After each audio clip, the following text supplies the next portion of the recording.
Relatos mágicos y bautizos de medianoche.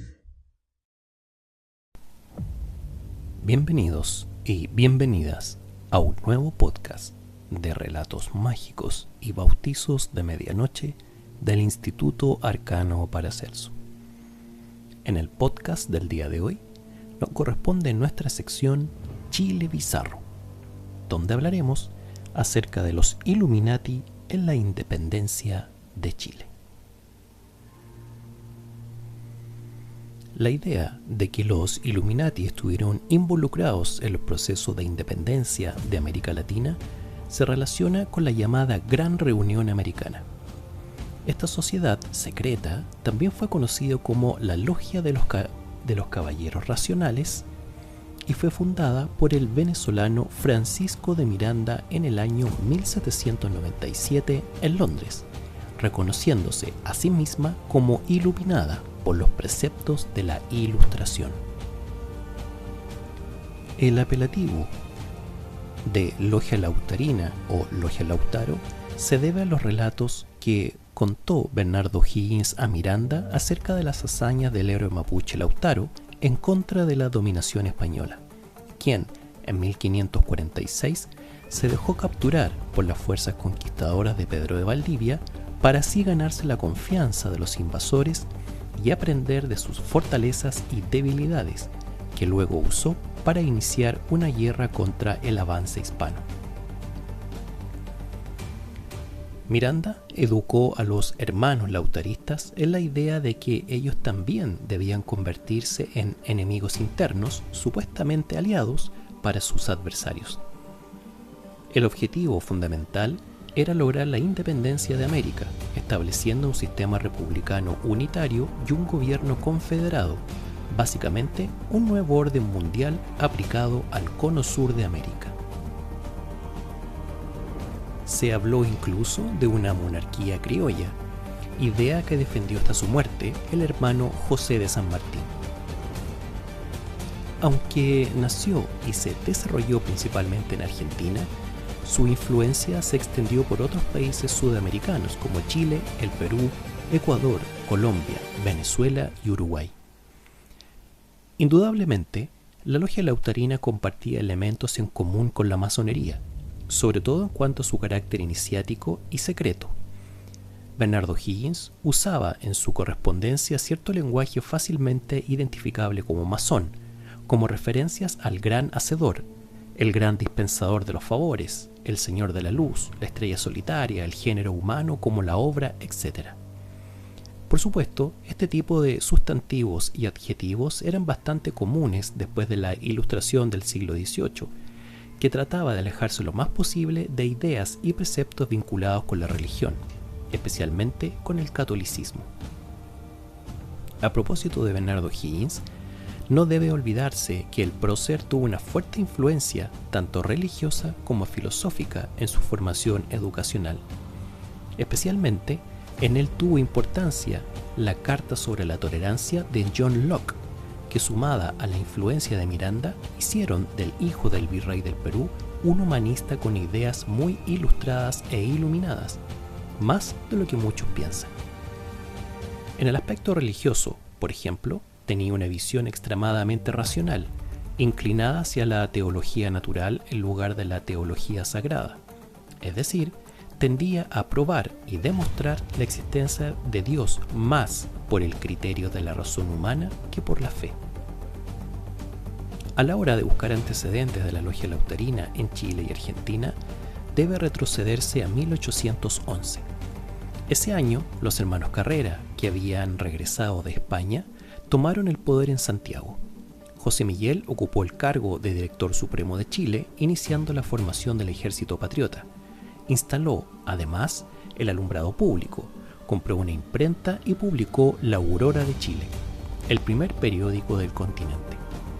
Todo como parte de un plan de manipulación de masas ideado por su amigo Fray Camilo Enríquez, un intelectual carolino que era hermano lautarino y fue responsable de iniciar a José Miguel en este grupo, por instrucciones del propio Francisco de Miranda, con quien mantenía una constante correspondencia. El propio Bernardo Higgins abogó por que Carrera fuera aceptado en la logia, sin imaginar lo que ello acarrearía. Este primer gobierno instauró además la primera bandera chilena y comenzó la planificación de un nuevo Congreso. Pero, a poco andar el régimen, José Miguel Carrera dejó de ser un hermano activo dentro de la logia lautarina, nombrando a los componentes de su gobierno sin consultarla ni hacerla participar. Mucho molestó a Miranda que, en lugar de Camilo Enríquez, fuera Manuel Rodríguez, amigo de infancia de los Carrera, convocado como secretario de gobierno, y que se le diera activa participación como ideóloga a Javiera, la hermana del clan, ya que era sabido que uno de los preceptos inquebrantables de la lautarina era la negativa a que las mujeres participaran en asuntos relacionados con sus intereses. Esto fue visto como una traición por José de San Martín, quien convocó a su hermano Bernardo Higgins, miembro fundador de la logia y congresista representante de la ciudad de Concepción en 1811, para que derrocara al gobierno. Obediente a sus maestros y camaradas, en agosto de 1814 O'Higgins formó un ejército privado y avanzó desde Concepción hacia Santiago. Quiso la casualidad que esto sucediera al mismo tiempo que tropas realistas enviadas para reconquistar Chile desembarcaran en Valparaíso y Coquimbo. Carrera le hizo ver a O'Higgins que debían unirse para atacar a los españoles. Sin embargo, O'Higgins solo deseaba ocupar la dirección del país y que Carrera dejara el mando de las Fuerzas Armadas. Finalmente, se produjo el choque entre ambos caudillos, al tiempo que los españoles alcanzaban a las tropas de O'Higgins y las atacaban. Al ver esto, el hijo del virrey se unió a Carrera, compartiendo el mando del ejército. Las fuerzas patriotas estaban compuestas por 1.300 soldados, aunque solo algunos eran profesionales, en tanto que las realistas estaban formadas por más de 5.000, todos aguerridos. Es lo que se conoce en la historia de Chile como el desastre de Rancagua, sucedido el 2 de octubre de 1814, que termina con el gobierno de Carrera, iniciando el proceso político bautizado como la Reconquista Española.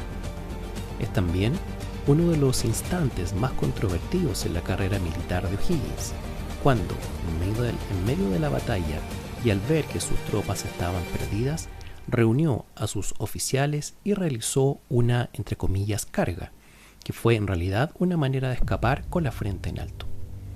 Dejar a sus hombres en medio de una carnicería sería un precio que el hijo del virrey, a pesar del apoyo incondicional de la logia Lautaro, jamás lograría cancelar.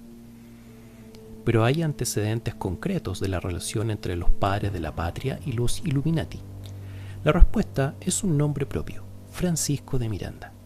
El venezolano tenía 14 años cuando sufrió la primera quema de libros de filosofía y clásicos griegos por parte de curas amigos de su familia que trataron de enmendar su camino. Un dolor que fue curado por la seguridad de que lo aprendido en esos textos ya habitaba en su cabeza. 3 años después, fue enviado a España a terminar su instrucción militar, donde se graduó con maestría en esgrima y ciencias de la guerra y obtuvo el grado de capitán, cargo con el cual el ejército del rey lo envió a Pensacola, Estados Unidos, como parte de las fuerzas hispanas que apoyaban al general George Washington en la guerra de independencia contra los ingleses. Es aquí cuando surge el joven oficial la idea de convertir Sudamérica en un espejo del proyecto de Washington, unos Estados Unidos del sur libres de la corona española. Sin embargo, pronto le presta atención otra vez la Iglesia, que lo investiga por su colección de textos prohibidos y su fascinación por dibujar desnudos femeninos, y lo acusa de promover obscenidades. En 1782 llega la orden de apresarlo y regresarlo a España, pero él se escapa y se refugia en Filadelfia. En la ciudad, primera capital de Estados Unidos, es recibido por Thomas Jefferson, quien se encarga de iniciarlo en la masonería. Este lo invita a ser parte de una orden aún más secreta, del cual formaban parte el general Washington y otros intelectuales estadounidenses como John Adams y Benjamin Franklin, los cuales eran llamados Illuminati del Nuevo Orden o del Nuevo Mundo. Aquí comienza a fraguar su sueño de los Estados Unidos de Sudamérica o Gran Colombia y la búsqueda iniciática de un gran señor de la luz. Miranda es además el secreto impulsor de la carrera presidencial de Washington, a quien bautiza en lo que el venezolano llama rito del poder, del cual el general estadounidense podía formar parte dado su origen vinculado a la nobleza criolla estadounidense. Hacia 1784, Miranda regresa a España, nación que lo declara proscrito y ordena su detención.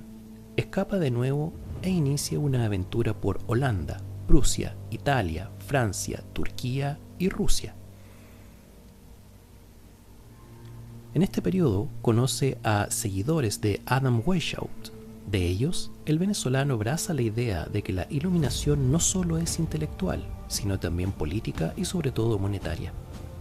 Es así que recurre al primer ministro inglés para presentarle el proyecto de la Nueva Colombia, ofreciéndole, a cambio, su ayuda contra la corona española, el monopolio del comercio en la flamante nación federada que iba a surgir en el Nuevo Mundo, plan que es escuchado pero finalmente desechado, por lo cual Francisco vuelve a recorrer Europa.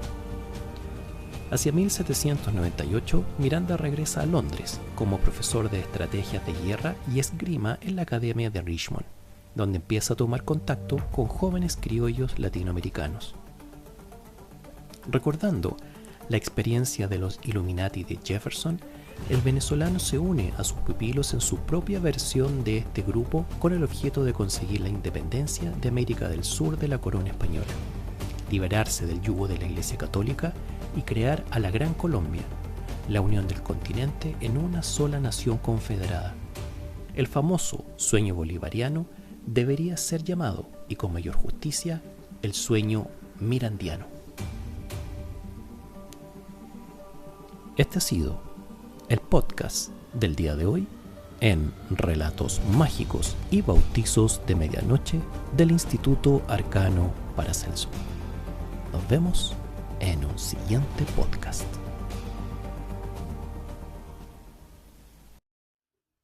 Relatos mágicos y bautizos de medianoche.